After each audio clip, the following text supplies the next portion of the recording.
Alors ça m'étonne pas de ce que tu me dis, parce qu'on sent que tes livres sont très pensés. C'est-à-dire qu'il y a une histoire, ça c'est la première lecture que tu offres au lecteur, et la deuxième lecture c'est qu'il y a, tu parles du développement personnel, il y a des clés sur le bonheur, sur la vie, et aussi sur la mort, parce que là c'est le sujet du livre, parce que ça démarre comme ça. Ton personnage principal Jonathan, il est dans un quotidien et d'un seul coup il va faire une rencontre et on va lui annoncer sa mort par le biais d'une bohémienne. Tout à fait. Et là, les choses ont totalement changé pour lui. Oui, complètement. Puisque jusque-là, il ne se posait pas de questions, il était un peu sur des rails, une vie professionnelle plutôt trépidante, et il avance un peu la tête dans le guidon sans se poser de questions, et surtout pas de questions sur sa vie, sauf qu'à partir du moment où il croise la route de cette bohémienne, et ce, bien qu'il soit plutôt cartésien, et donc bref, il n'y croit pas quand elle se propose de lui lire son avenir, mais il se laisse faire parce qu'il est amusé.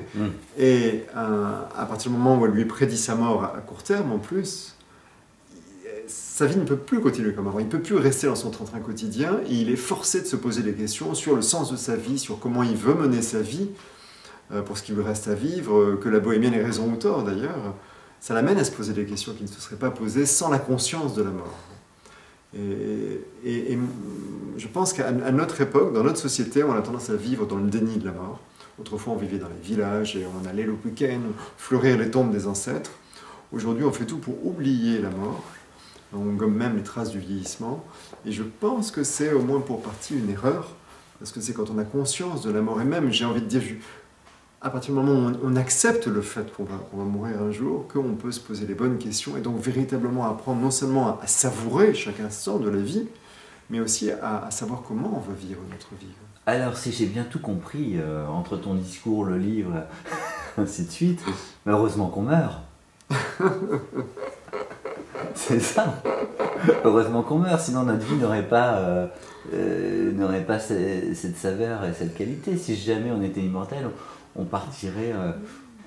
ou peut-être, en tout cas, c'est difficile de répondre à cette question, mais peut-être en tout cas que la vie finalement aurait moins de sens, et qu'on s'attacherait moins à faire quelque chose de notre vie. Ceci dit, pour écrire là-dessus, est-ce que toi, comment apprends-tu la mort ? Eh bien, en fait, moi, j'ai été confronté à la mort en 2006, quand j'ai perdu successivement, et coup sur coup, mon père, puis mon meilleur ami. Et il se trouve d'ailleurs que c'est en 2006 que j'ai pris la plume. Ouais. C'est sans doute pas un hasard. C'est vrai que ça faisait plusieurs années que j'avais envie de partager autour de tous ces enseignements que j'ai reçus moi-même dans mon parcours de développement personnel, dans mes formations en psychologie, dans mes rencontres avec des philosophes, des sages, des maîtres, etc. Mais je procrastinais. Et à partir du moment où j'ai perdu ces êtres chers, j'ai ressenti une espèce d'urgence à partager ce que je voulais partager. Donc je pense que c'est sans doute lié, je ne sais pas, mais j'imagine que c'est sans doute lié à une conscience de la mort. Et c'est vrai qu'il y a des choses qui ont changé dans ma vie, notamment dans l'appréciation de l'instant présent. C'est-à-dire avant, j'étais très branché sur le futur, j'étais un homme qui avait des projets. Et depuis 2006, j'apprends à savourer l'instant présent. Je me dis que je ne sais pas dans combien de temps je partirai, nul ne le sait. Et que c'est bien de faire, mais c'est aussi bien d'être et d'apprécier, de savourer chaque instant. C'est-à-dire que maintenant, on y place plusieurs curseurs dans ces projets. C'est-à-dire qu'on va faire des projets à long terme, mais tout en gardant en tête sa vie au présent et à court terme. Oui, je pense que le bonheur est un équilibre entre le faire et l'être. Le faire étant vraiment lié au fait de réaliser ce qui nous tient à cœur, de réaliser nos rêves. Et pour ça, ça demande souvent de dépasser nos peurs, de dépasser certaines de nos limites, ou en tout cas de nos freins psychologiques. Et puis l'être, qui consiste vraiment pour moi à apprendre à savourer l'instant présent, et même remarquer que le simple fait de vivre, de respirer, d'être en relation avec des autres, c'est en soi quelque chose de merveilleux, c'est assez inouï. Donc trouver cet équilibre entre les deux. Dans le roman, il y a des tas de choses, on ne va pas dévoiler, mais à un moment donné, il y a quand même quelque chose qui se passe avec Internet. Un personnage qui filme des gens à leur insu, qui poste ça sur un blog. Alors je te pose cette question parce que nous on est des acteurs du web, on est sur le web, donc c'est intéressant d'avoir ton avis. Et puis il va faire plein de clics avec ça. Bon, tu dénonces quelque chose, il y a quelque chose qui te plaît, qui te déplaît dans ces nouveaux outils?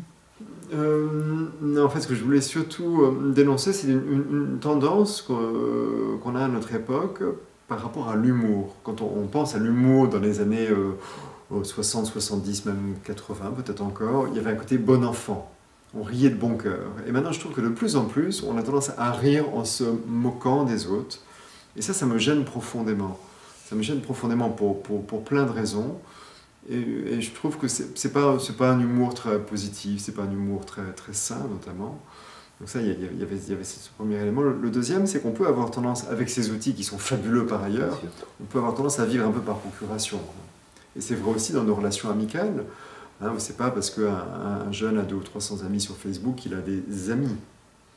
Il a une forme de relation, et une relation en plus un peu appauvrie, parce qu'il n'y a pas le contact visuel, donc il n'y a pas toute cette communication non verbale, et peut-être des choses, je sais pas, d'un ressort spirituel qui se passe quand on se voit.